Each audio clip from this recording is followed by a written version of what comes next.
And all the times that you have tried to play the game, trying to have things your own way, it's led to nothing and things still remain the same. And I don't wanna play.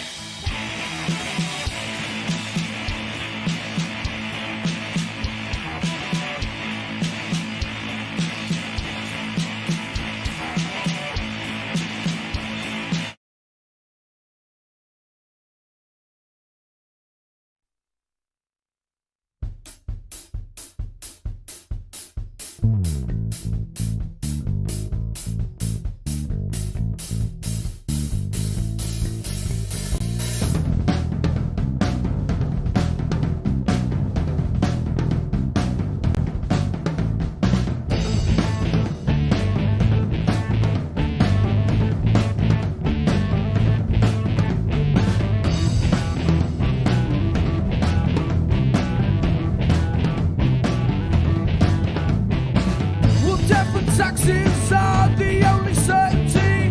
Well, 20% of people have society.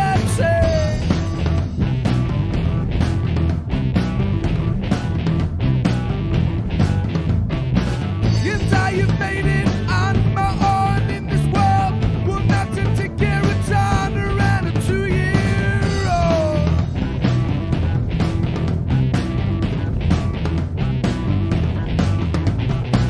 I'm gonna start the old nation and do my own thing, and I will be king. I'm gonna start the old nation with the self-preservation. I'm gonna start the old nation with the self-preservation.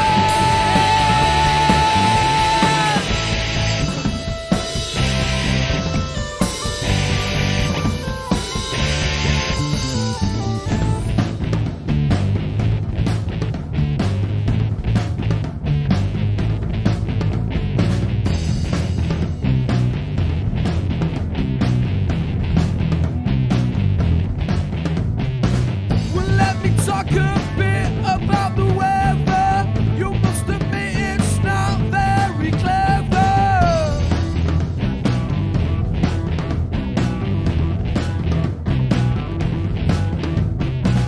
Don't get me wrong, it's not an anti-British song.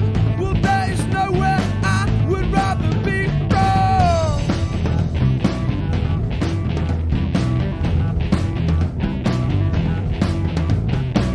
I'm gonna start my own nation and do my own thing, and I will be king. I'm gonna start my own nation with the self-preservation. I'm gonna start my own nation with the self-preservation.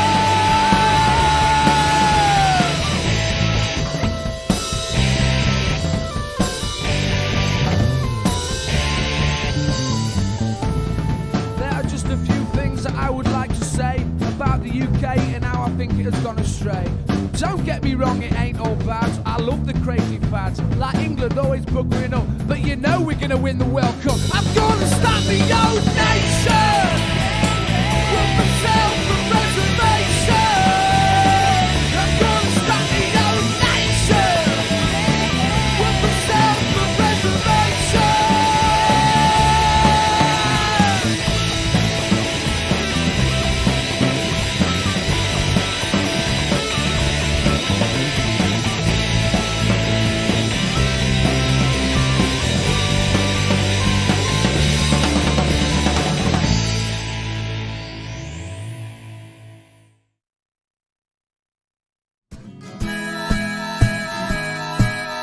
Keep the red flag flying here. And hello, pop pickers. Welcome to all those people saying hello on the Restream chat. It's so good to see you all tonight. And welcome to the programme, which takes everyday, ordinary political questions and solves them using the power of... Socialism. Socialism. Socialism. I don't know what we just did, But I'm now supposed to say I like it. Which if you just everybody listen in to Rutherford and Fry on iPlayer on BBC Sounds on Radio 4, and you'll understand what I was trying to do. And I must say that this wonderful team I've got tonight was pathetic. Hello, let's introduce you to some of the people that we've got. The first person is Kerry Wilkes. Hello. Hey, John. Thanks for having me. It's our honour, Kerry. It says on your thing, Unite Community Teesside and Durham. Tell us something about yourself. I'm the National Chair of Unite Community. I'm very active in campaigning about these evil Tories. I do quite a lot, but yeah, I'm the National Chair of Unite Community.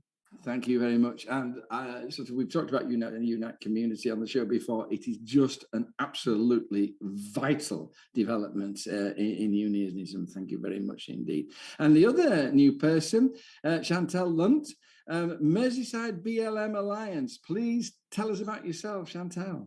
Hi, John. Thanks for having me on. Yeah, I'm the founder and chair of Merseyside BLM Alliance. I'm also one of the co-founders of the Kill the Bill Coalition, and I'm quite active in civil rights campaigning and environmental campaigning.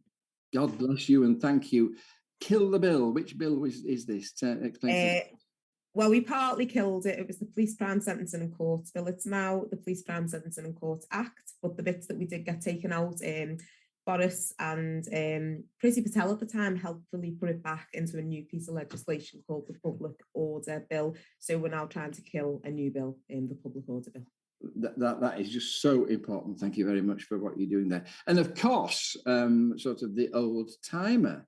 Though I have to say that the general feeling is that you look younger every day. Is there a painting up in your loft there, Paul? I'd do it all for Rita Taylor, and like the person who complained about me looking too young before. So yeah, it's all for her. Chantel's doing herself a massive disservice, by the way. I first saw Chantel speaking in London at a People's Assembly rally, and I was like, oh my God, who is this person? She is absolutely incredible. So yeah, if you ever get a chance to see Chantel do a speech, do it. One of the best speakers, possibly the best speaker I've ever seen in real life. Really good. Oh, cool. Thank you. Chantal, please get going on 1 or 2 speeches tonight. That's exactly what we want. Thank you very much indeed. Okay, it begins with Moment of the Week. So.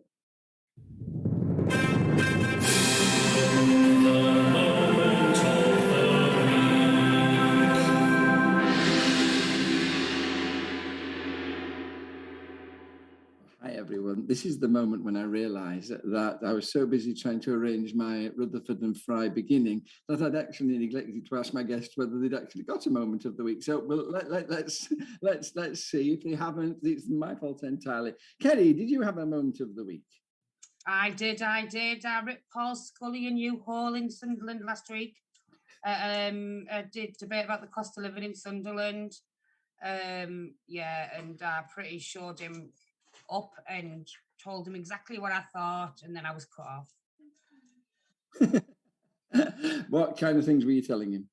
Just about, have they got no shame about the night before? I watched a piece on ITV News with Paul. No, it wasn't Paul Brand. It was a reporter called Daniel. He did a cost of living thing about an estate in North or South Shields. I always get it mixed up. And this 65-year-old woman was crying about the cost of living and she couldn't afford to use a toaster anymore. And this woman actually, 65-year-old, got up at 4 o'clock every morning to go to work. Sometimes she had to walk to work because she didn't have the bus fare, and it really upset me. I watched it at the 6 o'clock news, then I made my 2 older kids watch it on the 10 o'clock news. And it really, really hit a nerve with me that our older generation like that are having to do that, and it really upset me. And she was crying. And then at the debate the next morning in Sunderland, with Nicky Campbell, it was on 5 Live, and it was on the BBC News, the bit I was on anyway. There was an older woman again who was crying about the cost of living and saying she has to carry a little heater around with her. And I just asked him if he was ashamed, and he tried to use his same drivel about Ukraine, Russia, COVID. And I just told him to stop with his drivel, and we've had 12 years of austerity. And he was just like, "Oh well, we've had 12 years of yous have been in power for 12 years. Just stop with your drivel." And yeah, then I got stopped. I told him he should be a clown on a stage because he hasn't got a clown. Yeah. Thank you. Well done. Good moment of the week. We need more of those. Chantel, moment of the week? Is this just a moment that was good? Yeah, sort of Okay. political if possible, but sort of personal if necessary. Okay, this is political and personal. So I got back from Northern Ireland quite late last night. I was invited to give a keynote speech as part of decolonising the Black curriculum and Black History Month. But the moment was I was then invited to the Museum of Free Derry, and I learned quite a lot that I didn't know about Bloody Sunday, about the history of Derry, and about the civil rights movement there. But two key things I learned, well, three key things really quickly, were the fact that the civil rights movement in Derry was massively inspired by the Black civil rights movement in the USA. So there's a lot of Martin Luther and Black civil rights monuments up in Derry and in the museums, but then also that there's massive solidarity within like the Free Derry area and within the museum with the Free Palestine campaign. And also that the Free Derry campaigners and the Bloody Sunday memorial campaigners supported the Hillsborough campaign, and it was just a lot of working class solidarity and a lot of links within the working class and civil rights movement that just because of our education system being massively biased, we don't actually learn about. So it was really interesting to be in the space where Bloody Sunday happened, but to speak to people who were there and to really learn stuff that I'd not known. It was really, it was sad, but it was also really empowering to see that cross-campaign solidarity too. Thank you so much. Right, really important. I wrote a book about Northern Ireland in the 1990s, sort of the textbook, school textbook, and I found I got into trouble because it was accused of being biased. But I just found that movement for people's rights, people's freedom, to get out of the oppression that they were under, inspiring. Yeah. Paul, moment of your week. I was very nearly going to say Paula Knight, saying that congratulations on the new Prime Minister. I love him. He sounded like one of the Daleks from Doctor Who over on Twitch there. That's quite a good moment. But yeah, my moment of the week's just getting a lot of positive messages, a lot of nice support, having left the Labour Party in a blaze of glory after all the nastiness I got online as well. Very, very, very nice to have the positives, and it's kind of interesting to see who publicly backs you, who privately will message you, and some people who know that you are right. They know that I'm right about what's happened in Sedgefield, but they don't dare say anything publicly, and they're quite happy to go along with the things, and it's really telling. And those people, I would be humiliated to be one of those people. But I suppose in many ways, like the way a lot of people in the Labour Party, I've seen people at the gala this year, Jeremy Corbyn was going around with getting photos with the banners, and I saw some people who wanted to be Labour Party MPs and candidates and stuff walk away from him, whereas a couple of years ago they'd have been begging for a selfie. And I just think, what have we become? If that's the reality of the situation, where you're denying someone who you know to be a good person, then they've lost a lot there. So I think that's my moment of the week, just having my eyes opened quite a lot to that, but a lot of positivity, so quite nice. A segue, but before I do this, Martin Camden's had it up to here with Nero fiddling while Rome's burning, and sort of the slow death of the planet. Ordinary people have no idea as to how much they're being played, and I think everyone of us would agree with that. And I love Jacqueline Hemming's comment that women of age or anyone who is classed as vulnerable should not have to walk to work, especially when it's dark. My golly, that's true.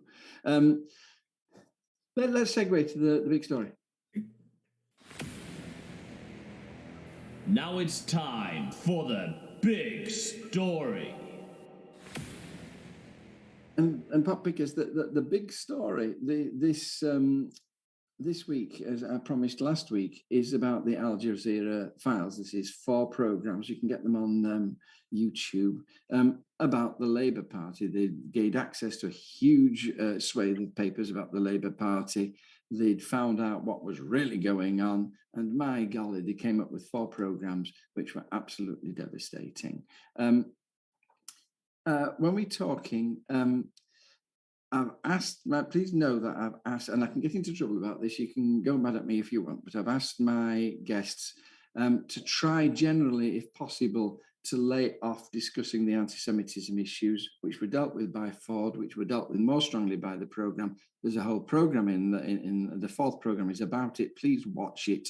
But it's just, I feel that anti-Semitism is such an important issue that we eradicate it, that I don't want to discuss it on here, please. But there's plenty more to talk about. And this is the segue, Paul, because one of the things that struck me very strongly about this was the guy who said, there's a culture of fear in the Labour Party. Everybody's treading on eggshells, terrified of saying the wrong thing, terrified of getting slung out. I mean, basically, tell us what you thought about the programs, sort of, and how devastating you think it is for the Labour Party.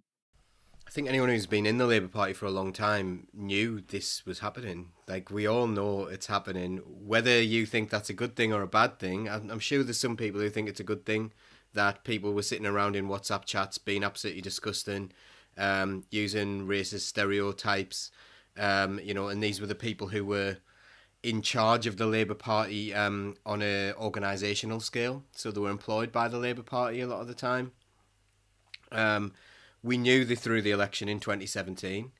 We knew they did everything they could to make sure, it wasn't really like it was big news that the likes of Peter Mandelson and others wanted the Labour Party to lose in 2017 and 2019. They wanted rid of Corbyn. Tony Blair said even if it was the way to electoral success, he wouldn't want to win on a socialist platform.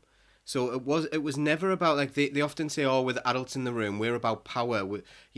What's the point in principles without power, they often say.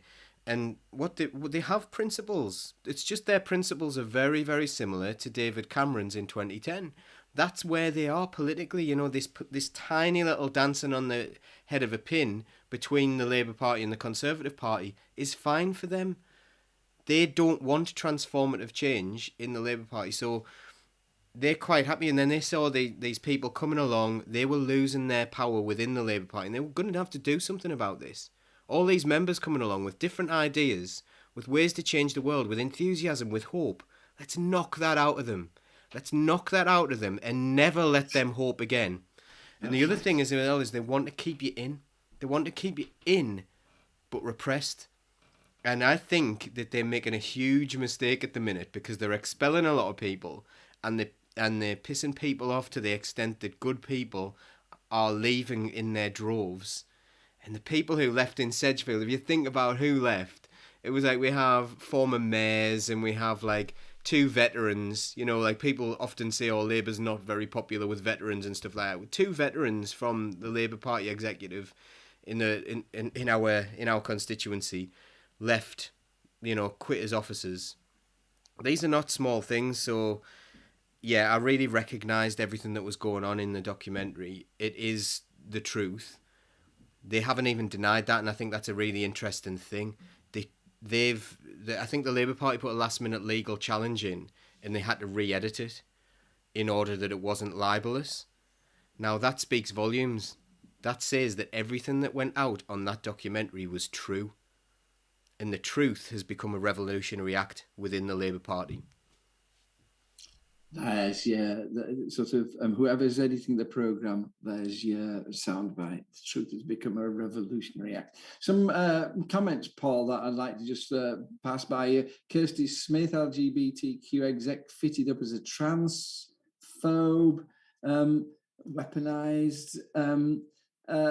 Jane Strange feels a sense of shame being part of a party that condones such disgusting treatment of people. Jacqueline Hemmings asks, how many people have been blocked from standing for candidates? Innumerable is the answer to that, but Paul will answer for himself. Leanne, getting harder and harder to stay. Paul, what's your reaction to those comments?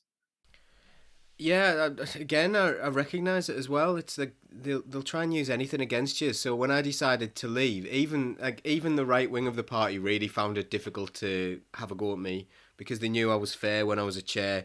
I gave them a say, and they tended to really embarrass themselves by.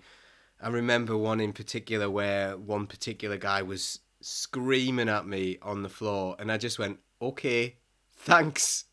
And everyone laughed, and it just diffused the situation. He didn't come back because he was so humiliated by me being nice to him when he was being horrible. So they can't really say anything about me, but online, everyone came out and I'm this awful person, and look at your social media, you're such a nasty person, you're probably an anti-Semite, all these things.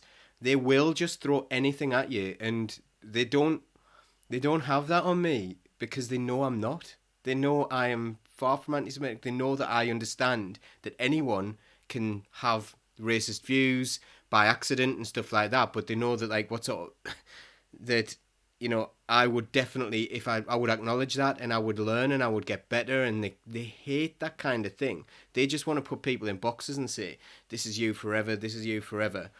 They don't understand anything about the racism they're accusing people of or the things that they're accusing people of. They will simply just use it in a really aggressive manner. And that's been my experience of it.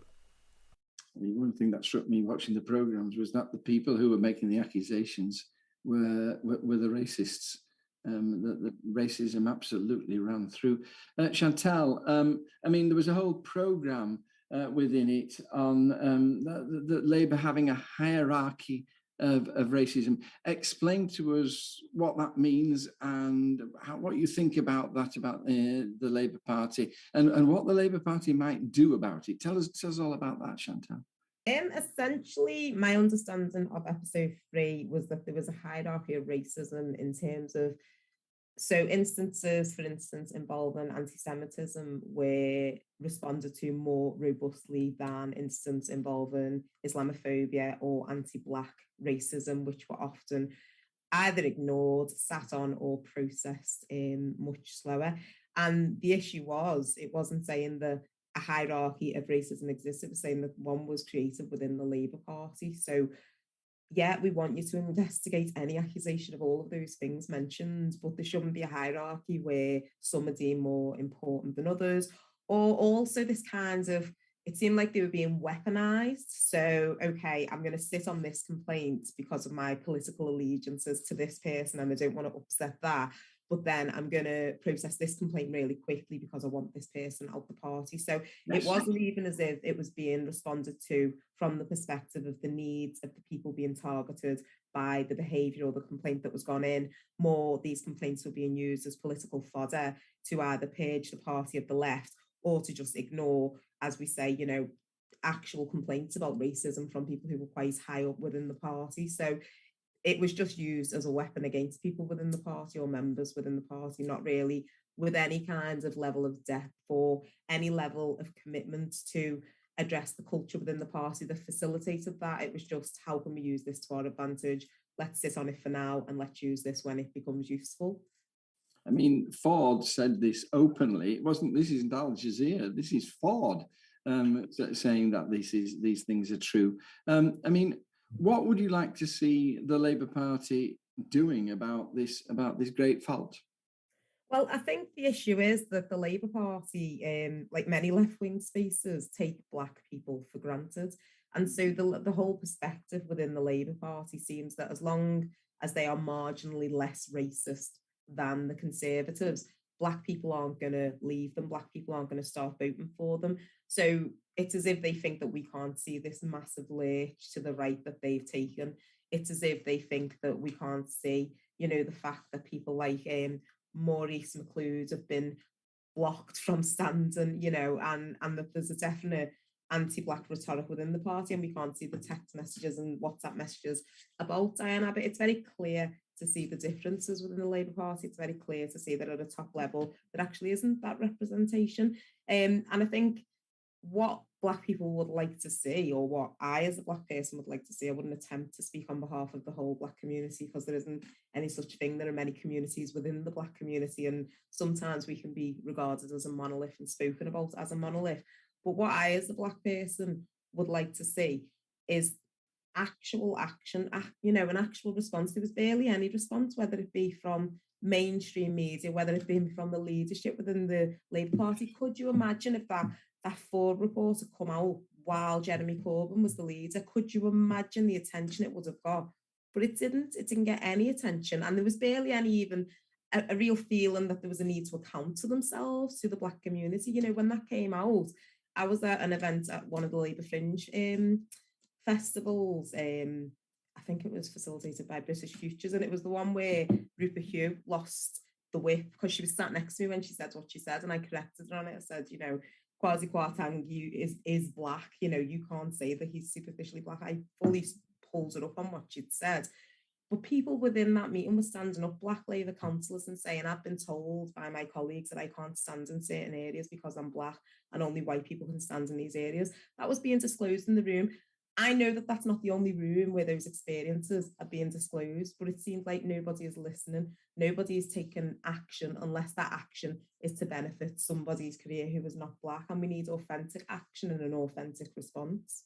I mean, one of the things that struck me very strongly was that part of the programme which suggested that the Labour Party had this kind of stereotyped view of a liberal sort of cosmopolitan South, and the red wall seats in the North as being sort of Brexit-loving xenophobes, and that they had a dual attitude to racism depending on which part of the country you came from. I mean, have you seen that at all in your experience?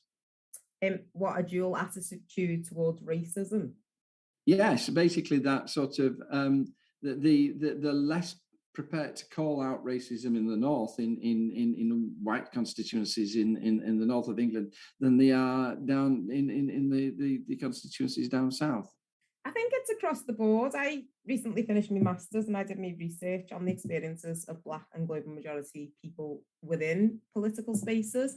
And from the accounts of the people who I interviewed, and there were quite a lot at various levels in political spaces, right from people who were members through to councillors, lords, and MPs, there was a feeling that across the board people failed to act because within the party it was seen that those who raised concerns were going to paint the whole of the left as racist, and it was more important to appear not to be racist than to actually address legitimate concerns of racism. And it's like, we're not making you look racist by talking about racism. The actual racists within the organisation are. So us not talking about it is just silencing us. What you have to do is take action. What you have to do is train your organisation. What you have to do is act upon what's being said, whereas there was this real need to just suppress the people saying it or just make the complaints go away. And that will never address the issue.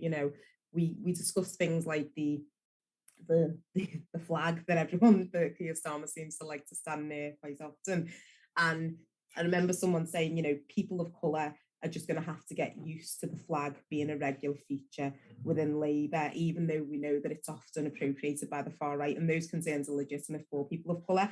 And I said, I actually think a better reply to our concerns would be maybe, Labour, if you want to stand with the flag, stand with it, but maybe address the far right sections who have appropriated the flag, address the far right culture that means that flag can sometimes scare us and worry us, rather than just saying nothing to worry about here. This has never been associated with any group or organisation that might, hate your existence. You just need to get in line and feel okay about it. And that's the issue. There's no moves being made to address that racism. There's no moves being made to make people of colour feel like they're anything but a tick on a box, or making up the statistics for a diverse workforce. It needs to feel authentic and of depth, and we're not feeling that at the moment. I mean, one of the things that upsets me desperately is the fact that, I was a teacher for 40 years, so I'm absolutely aware of the huge gap there is in the national curriculum, which allows children of colour to look at positive role models in their education, in their history lessons. And all the people that they're presented to are either victims or rebels. And it's very difficult. There's so much of a richness of Black history which is just washed over. This is something that's happening across the country. It's not just in the Labour Party. We're erasing Black history and Black people from our culture. It's worrying. Just one last thing. Somebody mentioned the disgusting treatment of Diane Abbott. I mean, that was unquestionable. But did you feel that it distracted from the wider issue of the failure to address Muslim racism and racism against Blacks because Ford certainly focused on that rather than the wider programme. What did you think of that, Chantal? I think it was a really important point to bring up because Diane Abbott, the racism that Diane Abbott and the misogyny, the misogynoir, to give it a specific term, that is the specific hate directed at Black women, which is a combination of racism and misogyny. The misogynoir that was directed at Diane Abbott, we've known about this for years. Reports have come out year on year saying that over half of the abuse aimed at women in Parliament is aimed at Diane Abbott. The heartbreaking thing is that some of that abuse is coming from within the Labour leadership. That was absolutely disgraceful. So you would think that knowing that Diane is the mother of the House, the longest serving female MP within Parliament, knowing that she bears the brunt of just unjustified, abusive and hate-filled racism on a daily basis, including just being vilified for having a gin and tonic on a train, I believe, when we know that a lot of Conservatives are snorting lines of cocaine in the toilets of Parliament, allegedly. You would think that secret meetings would be being held and secret WhatsApp groups would be being held to say, how can we as an organisation support her? But in fact, the opposite was happening and she was being dehumanised and made the source of absolutely abhorrent abuse by the people who she probably walks past every day and they're like, how are you, Diane? Do you want a cup of tea? So I think it was really, really important to highlight that this woman who we've known for years experiences abuse day in, day out, had no respite, no protection, no solidarity from within the organisation that she served since the year I was born. So I think it was very important, but equally, it was important to know that Islamophobia was just being treated as a nothing issue, when we know again that the group who were most at risk, or, the group who were targeted quite, violently in our community and who are often ignored as victims are people who are from the Muslim community. Islamophobia is on the rise. It has been since Brexit. So again, to think that a party that should be championing the needs of marginalised groups from the Muslim community are actually just ignoring those complaints is again absolutely appalling. But I think the Diane Abbott thing, it deserved attention because it's something that we've known about for years and it's something that's been reported on for years. So it was heartbreaking to know that she was being abused from within the party too. She has workers who go through all the tweets and the messages she receives, and they spend a lot of the time in tears. It's absolutely heartbreaking. Thank you, Chantal. Finally, Kerry, the purge. There was clear evidence that there was a purge, that it was a directed purge, and the party was accused of being lawless. Did you watch that episode, and what did you make of that? Well, it is lawless, really. I was expelled 2 years ago. My expulsion's up now, and I'm still waiting for my appeal hearing. So it is lawless, and I just think that these people, it just makes me sick because there's so many people who desperately need a Labour government, and them lot just totally screwed up, didn't they, for their own selfishness because they didn't like a particular man, and they just totally screwed millions of people over by it. I mean, we were that close to a Labour government and they're just doing everything and worked against it. And I just think they make me sick, to be honest. They really do make me sick. And now they're acting like all Mother Teresa's and everything, and acting as though they're all saints and they're desperate for a Labour government. And I just think that you're the reason we haven't got one. So you all want to hang your head in shame. And that includes Keir Starmer. I mean, what they've done is they've imposed this iron discipline you're chucked out if you question it. And they're telling people now that it has to be country first, party second, and that we're going to have to wait to bring Labour values into government. And it just strikes me that what's the point of having a Labour government if the Labour Party isn't going to bring Labour values into government? Yeah, I just think it's really like, as everyone probably did, I worked my backside off in 2019, the locals and the general election. In the Tees Valley, my ward that I was branch secretary of was the only ward who gained a Labour Party councillor. Everyone else lost them, hemorrhaged them, and we gained a Labour Party councillor. We worked our backsides off, and I just felt as though it was like someone getting a big wet fish and smacking you in your face several times with it. That's without me swearing. That's me being good with words there, because I could go full riot. Well, somebody, Leanne's mentioned the fact that Rebecca Long Bailey says there's no purge of the left in the party. I mean, what have you got to say about that? Well, look what they're doing to her. Sorry? Look what they're doing to Rebecca Long Bailey. Yes. Oh, I just think, I don't know, I think all these people who are in the Labour Party now, including Keir Starmer, want to have a big, long, hard look in the mirror, including Angela Rayner. I think they're all turncoats and doing things for their own self-agendas. Thank you very much indeed. Those programmes are worth watching. I didn't agree with absolutely everything I saw, but some things hit home very, very strongly with me. It's worth looking at them, and that'll help form your view of what you think of what's going on. Right.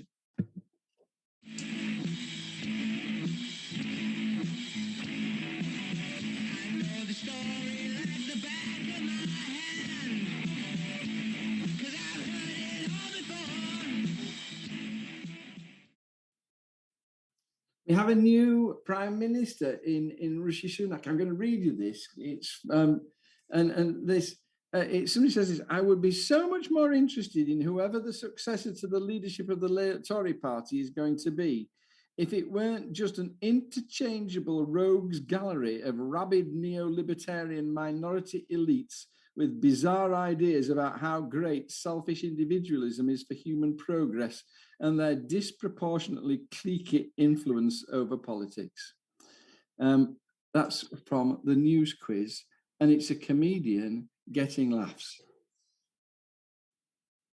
And so it just struck me, satire is dead. Satire, they're just telling the truth. Horrific.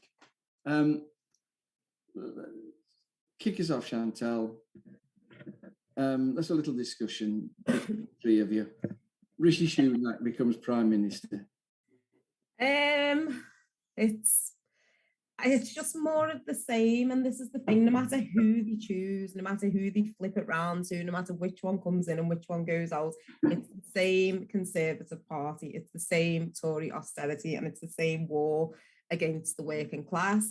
I have an issue, I accept that Rishi Sunak is a person of colour who has reached a position that no person of colour in this country has reached before, but he's also a very wealthy man who has reached a position that very wealthy people before him have reached again and again and again. In fact, I don't think there's ever been a working class person in 100 years as Prime Minister. So on the one hand, props to him because he has made history, but he is not going to represent the people from the communities, from marginalised communities, from diverse communities. So, a lot of people will reach out to us, as I am sure they will continue to do, to people from minority communities like myself, like, oh, this is a wonderful day for you. And I'm like, is it? Did someone from my class become Prime Minister? No, the richest man, who was richer than the king, I learned today, is actually richer than King Charles, has become Prime Minister. He will not represent me, or most of our communities are within the working class.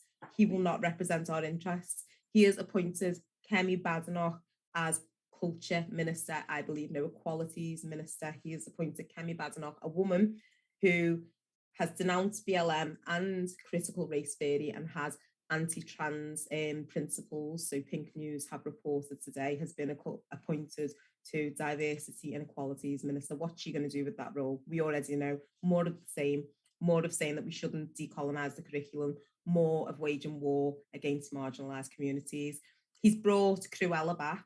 He's brought Suella Braverman back, who is, I've never seen anything like her. 60 years after Martin Luther, this woman is having dreams of sending minoritized people on a plane to Rwanda. There's nothing, the fact that after that speech he has brought her back just speaks to the depraved levels that they're going to sink in their war against migrants and refugees. And he knows nothing of these issues. He's a finance man, but he knows what politicians are the worst, just like we all do. And I did actually feel a little bit better when she was out of that role, but he's brought her right back into that role. So he's already telling us what kinds of a prime minister he's going to be like for marginalised and minoritized people. He's not going to be there for us. Equally, working class people, he is not going to be there for us. He's going to look after the wealth of him and his wealthy mates. And he might give us a few token gestures, as he did in the COVID-19 pandemic. He said, look at what I did for you during COVID.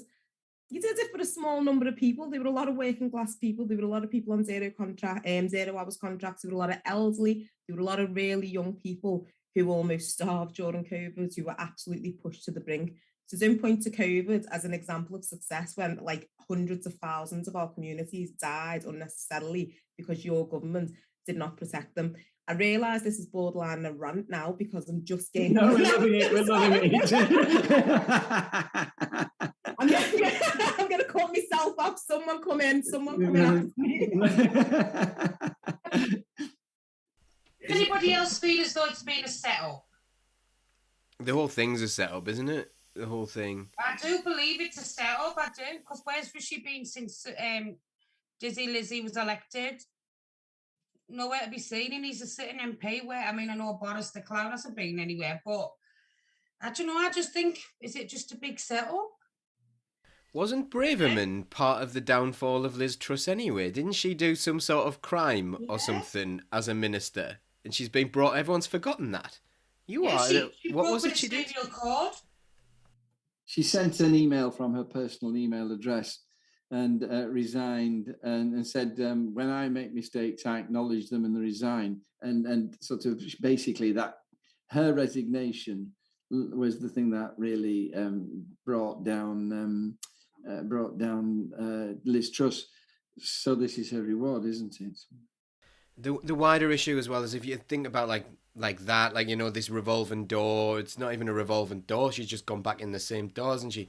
But we've got this on both sides. You've got Rachel Reeves, who heard what Suella Braverman said and tried to outflank her to the right and say, oh, there aren't enough deportations. We need to do more. And you've got, this is the Labour Party, who is supposed to be the party of working class people, and they're saying, oh, we need to deport more people, rather than trying to, explain to people. I understand why some people, because they've been told for 20 years that all the problems in their life are immigration. Why aren't they out there trying to explain that it's nothing to do with that? It's to do with the fact that the likes of Sunak are in charge. Well, the reason they're not going to explain that... I'm sorry to interrupt you, Paul, but Jane Strange, these people, she broke the ministerial code and nobody seems to give a damn. These people are above the law. Anthony Riley, I hate to say it, but we're living in dystopian, Victorian and totalitarian nightmare. We're in very dark times, full of discrimination and untruths. Agree.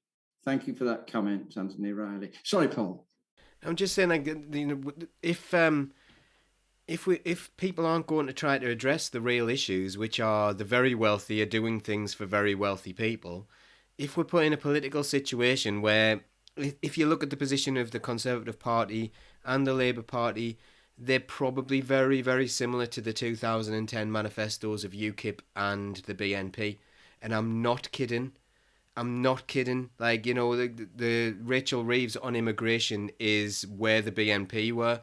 What they were saying as to be the acceptable face. Obviously, we know there was a deeper nastiness to them where they weren't admitting them. But publicly, their manifesto will not be a million miles from where the Labour Party are. What is happening? Why can't we just have decent people trying to do decent things for our communities? Why does it have to be Rishi Sunak as well? The Times, and this isn't just a little newspaper that is left wing and or whatever, the Times reported that he triggered the world financial crisis in 2008, and he's Did put he in was charge. part of it? Yeah, He was a hedge fund manager at the time. and it was one of the things that triggered it, and it's there. It's part of the public record. Surely that disqualifies you from public office. Surely the fact that you did something that was so detrimental in order to make money to everyone else. Like, everyone makes mistakes, but you don't destroy the world economy and then think, it's all right. I'll put you in charge of Britain. We'll put you in charge of Britain. It's bonkers. The whole thing is absolutely bizarre. Kerry, I mean, he's got to solve the cost of living crisis. I mean, the news today was saying that the price of pasta has gone up 60%. The price of bread has gone up 37%. I mean, how do you see him doing that? Do you think he's any chance of doing that? And what do you think he needs to do it? Well, if he can remove £20 a week off universal credit for a start, he's not going to do anything about the poorest in our society. That's Bob and Nod. He thinks he's in touch with the real world. He hasn't got a clue about the real world. I mean, I think his net worth's like 770 odd million pound, and his wife's like a billionaire. And I think that he needs to, like he said today, like it was like a pantomime. Like, he didn't have his family walking around him in his stern face. And yesterday, he was like in cuckoo land. He was like this, wasn't he? Like looking around, and then someone's done a meme about the windows like shut down thing, like when he's like finished, and you're just a bit like, these people just haven't got a clue. And I think that Rishi Sunak needs to come and live in Grangetown for a month, and we'll see how he copes then. Might need some new suits though, because from a very rich man, he wears very short leg trousers. He hasn't got a clue, and he's not going to do anything to help me. Very, very. On Milk the Cow earlier on, they said he gets them from Build-A-Bear. They're very, very expensive. The sort of whatever they do, he's paid a lot for them. He was talking about difficult decisions, Kerry. Do you think he was talking about tax raises or benefit cuts? Benefit cuts. His difficult decisions will be things that will benefit his chums and his nom-dom status of his wife and his rich mate's bank accounts. It won't be about the likes of me or like normal Joe Blogs in society. It'll be like the rich people he's looking after, no one else.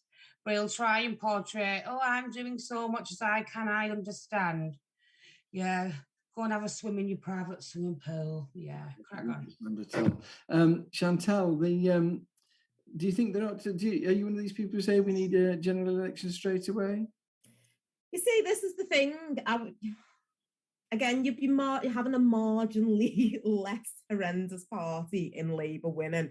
So while, there's not much respite if Labour win. If we did have a little general election, Labour would likely win. That would be marginally better for working class people. But I feel like the whole of British politics just needs a huge shake-up. Obviously, Rishi's not in it for the working class people. And as has been said, I'd like him to go live for a couple of months on universal credit and see how his actual policies put into action work. We know public services are about to be decimated. We know the people who are struggling already are not going to get any help if more than just, a token offer towards the gas and lecky bills.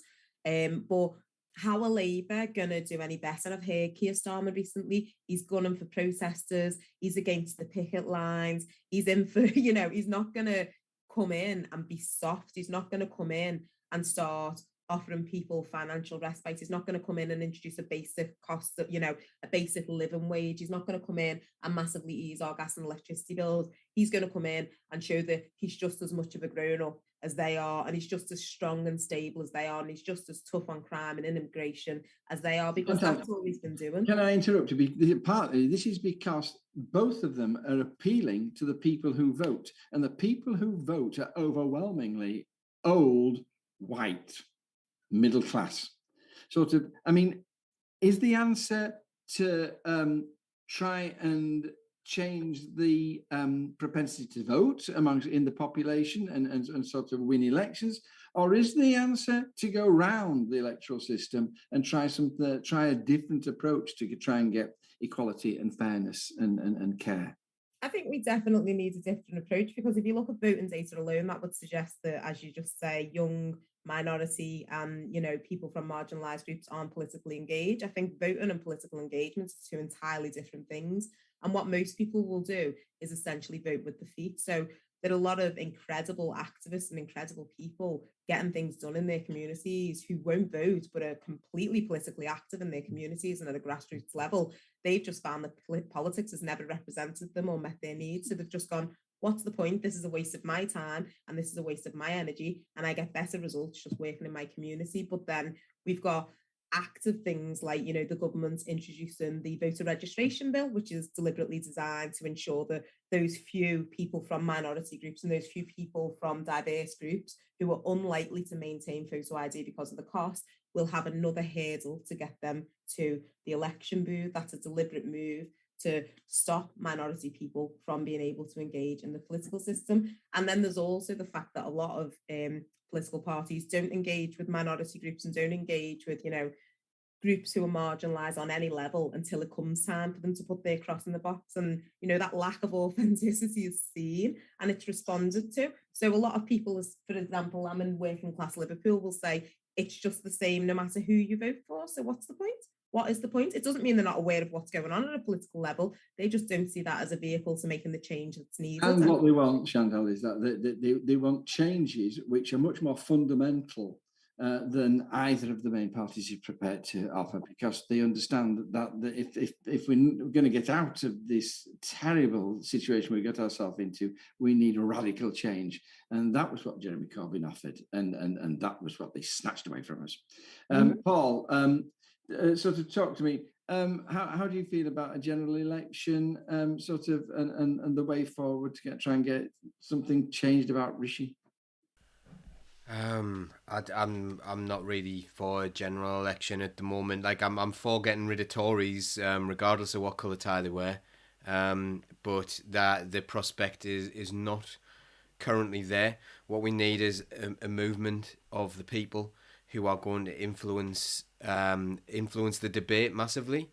This is the problem as well. You've got the media, which, like, again, they like to dance on the head of a pin with regards. They want to have a really lively debate in a really small area of policy, where actually there's this whole area of policy that they're not coming to. So the mainstream media has a lot to answer for here, and they won't acknowledge their role in this. Basically, you saw the reaction to Jeremy Corbyn in the mainstream media. As soon as you were doing something that was slightly out of the ordinary, it wasn't that radical, it was slightly out of the ordinary, and they went for him and they tried to destroy him. Now that they're very comfortable with the opposition leader, who is going to continue along Murdoch's path, then, the mainstream media are quite comfortable with the idea of Labour winning. I don't see how that's a victory. There's a lot of people who kind of, they'll get themselves in massive knots here. They'll say, oh, well, Keir Starmer is honourable, he's got integrity, he's got X, Y, and Z, but then you'll say, well, what about his 10 pledges? And oh, well, he just lied, because none of us really thought that he was really telling the truth about those 10 pledges. Did they not? Well, what's wrong? How's he got integrity if he lies? And then there's also the weird people who think, oh, well, he might be saying incredibly right-wing things now to get elected, but then he's going to become left-wing when he gets into power. Come on, we're kidding ourselves. Can I interrupt you again? I'm so sorry, because I do interrupt people, but it's the problem of being in charge.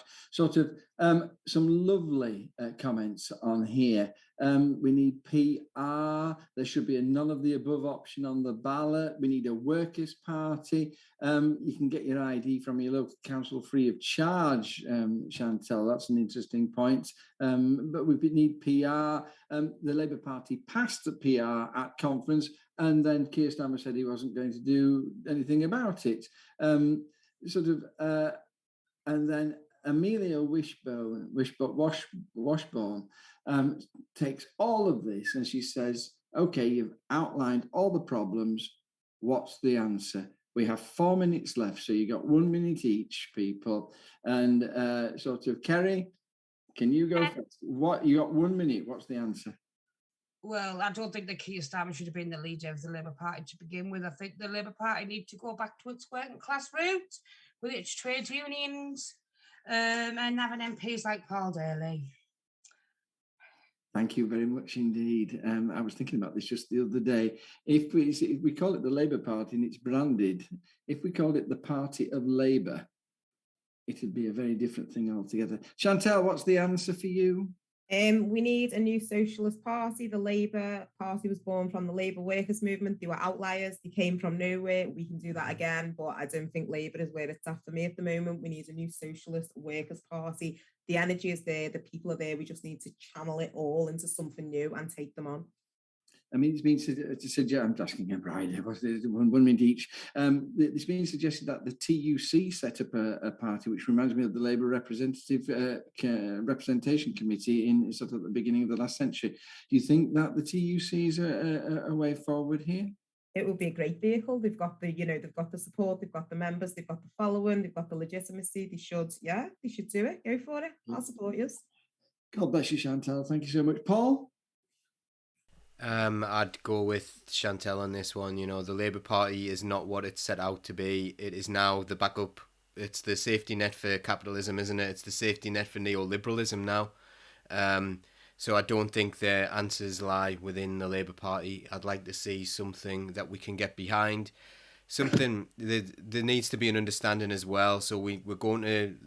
This is not going to be like setting up a political party won't solve this on its own. We need education, and I mean education in a really fun way, in a media way. You know, we need to get the message out there that, you know, a lot of people I see online and they absolutely hate the left. They keep talking about the left and the left and the left, and I keep finding out that they're talking about liberals. They're not talking about the left. They're talking about these like centrists who like, I know better than you, and like the ones who are really condescending and who can't relate to one another. Because I speak to people who are working class all the time, people who vote right wing, people who vote left wing, and the common thread is they really, really, really hate liberals. That's what we need to move around, and that's where our political system is dominated as well. And they get called centrists, and they're not. They're extremist in their political view. It's just that they get to call themselves. Imagine going around calling yourself a grown-up. You're talking like a 5-year-old. I'm a grown-up. It's ludicrous the way they go on. They're absolute prats. So we need to kind of get a political consensus that's away from that awful pretend centrism, because they're not centrists. They're extreme establishmentarians. Kathleen Hemmings, a new socialist party has to be fully inclusive, and people from all classes, all races, religions, etc., should get a seat at the table. Thank you very much, Jacqueline. Right, ladies and gentlemen, I hope you think it's been a good program tonight, because I think it's been absolutely fantastic, and I've loved listening to our contributors, and I've learned so much, and I hope you two have too.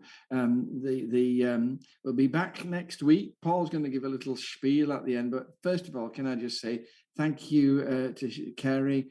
Thank you so much for your sort of powerful presentation of your ideas. Thank you so much for the ideas you shared with us. Please come back again. Please come back again. Chantal, the same to you. Thank you so very, very much for your wisdom and for your authority.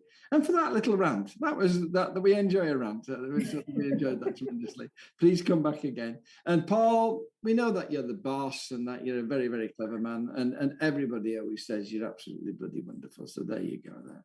So I'm going to say goodbye now. Paul, I'll interact you for a little while. And thank you very much for listening. See you next week. Thank you. Okay, thanks. Yeah, you've embarrassed me a bit there, John, but thank you so much. So yeah, you can subscribe to Socialist Think Tank on all different types of social media, so please do that. That really, really helps. It helps get the message out. Hopefully some people who would never listen to something like this would get exposed to these kind of ideas and realise we're actually not a bunch of weirdos. We're a bunch of normal people who speak to people in our communities and understand our communities. So if you want to do that, that would be absolutely great. Spread the word. Become a member of Socialist Think Tank. If you want to donate, that's incredibly appreciated, because the mainstream media has so many billionaires behind it, and we just have the power of you. So please do get involved. And if you ever want to get involved with anything we do on Socialist Think Tank, please do get in contact, because it's all about you. You know, thank you so much for all the comments tonight. They are a massive part of the show. The panel, haven't been able to see them like as they come in, but I can see a lot of them as they come down the screen. It has been so nice to see them on the screen there. You're a huge part of the show. Have a lovely night, everyone. I'm off to Rome, so yay! I can't wait to go to Rome tomorrow. And maybe I'll see you in a few days. But thank you once again. We'll see you next week. Okay, everyone. Thank you. We